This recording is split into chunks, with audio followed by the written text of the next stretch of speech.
Welcome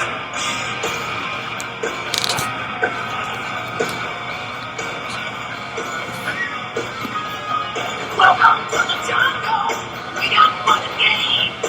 We got everything you want. We dominate. We are the people that can find whatever you may need. If you got the money, we got your disease. Welcome to the jungle.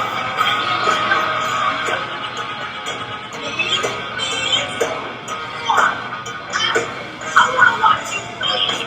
Welcome to the jungle. We're taking day by day. If you want your gonna bleed on. Good morning, CE Cole, and welcome back after your 3-day weekend. I hope it was a good one. Hopefully you were able to at least relax a little bit on that extra day off. Anyway, today is Tuesday, January 18th, 2022. It is a day 3, and for lunch today is chicken tendies. Now, before anything else, let's take it over to Mr. Hurricane Payne with your weather report.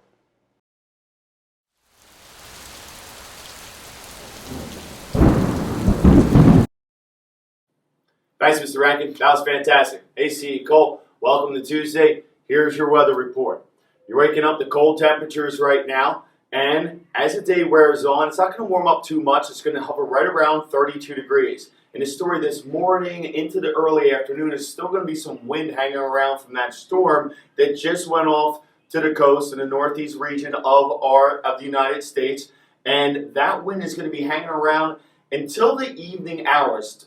Wind kind of gusts up to 10, 20 miles per hour at the most. Not as bad as it was the last couple days, but it's still there, and it's going to help temperatures stay relatively cold. And then tonight, it's going to go down to 20 degrees, and it's going to get chilly, and it looks like we got some cold temperatures ahead of us for the next few days and into next week. All right, our question of the day has come from a 5th grader, Ian Cadero, and he asks Mr. Payne, I heard about underwater volcanoes. How many are there in the world? Well, surprisingly enough, Ian, there are over 1 million underwater volcanoes on Earth.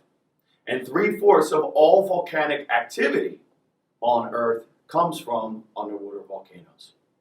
So, we're changing up a little bit this week, and I see some questions in there about volcanoes. We went from snow last week into volcanoes this week. So if you have any questions about volcanoes, send them my way. Ask Mr. Payne is the link. CE Cole, have a great Tuesday. Mr. Rankin, back to you. Thank you so much for that weather report, Mr. Hurricane Payne. Now, as you might know, the whole reason we had off of school yesterday is because it is a national holiday to celebrate Dr. Martin Luther King Jr.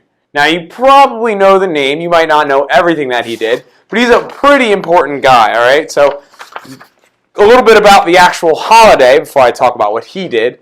Originally, it was celebrated on January 15th. That was Dr. Martin Luther King's actual birthday. They started celebrating it back in 1970, a bunch of different states. Unfortunately, it wasn't actually a national holiday, so some states celebrated it, some states didn't. It wasn't a national holiday until 1986 because of some of the racial and political tension and disagreements that were there. So unfortunately, it took a while until it became a national holiday, but in 1986, it became a national holiday, and when they decided to make it the 3rd Monday of every January. That's why it's a different day every year. Now, the whole reason that it's important that we celebrate this, well, before that, let me get to this. To celebrate the day, there's a lot of different things that Martin Luther King Jr. actually did. They have parades, they have marches, they have all these different activities. They have a special breakfast in the Capitol for a bunch of people. There's a special museum in Memphis, Tennessee, where they have a bunch of activities for kids, actually, oddly enough. So if you're ever in Memphis, Tennessee. Anyway, they celebrate because of all the important things he did throughout his time here on Earth. So what he did was he fought for the rights of all individuals, especially for people of color, people who are black, people who are Hispanic, people of color who were mistreated because of their color. And so, while he was doing that, the most important thing, though, is that he did it in a non-violent way. Because at the time, some people were doing it with violence. And he believed that it was important to do it with non-violence because he felt that violence would just lead to more violence. And it would lead to futility and it would just lead to more fighting.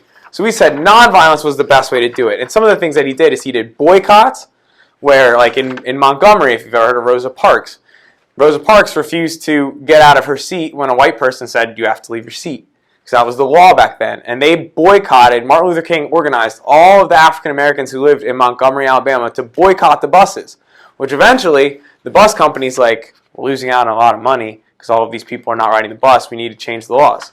So his nonviolent different ways of protesting got things done. He did the boycott.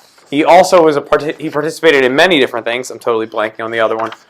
He wrote letters. He gave speeches. He gave the famous I Have a Dream speech where he talked about his future vision of America where children of all colors could go to school together. He also wrote a letter from inside a jail, which is pretty heroic and takes a lot of strength, about how it's important that we provide equal rights to everyone, and we have children have people be together. And in the end, it's just a very important day to focus, especially considering everything that's going on in the world right now.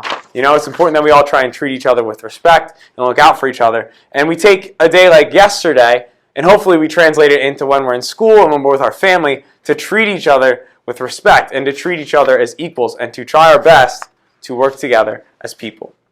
So hopefully you can learn more about Martin Luther King. Maybe you did last week. Hopefully you will this week. I hope that you have some time to learn about that and learn about all the other amazing things he did. Before I leave you, C. Cole, I want to leave you with this final quote. It's one of his most famous.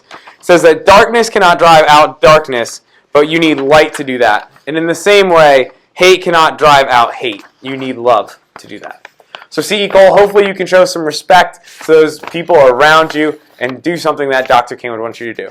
Make it a great day or not. The choice is yours, and I'll catch you on the flip-flop.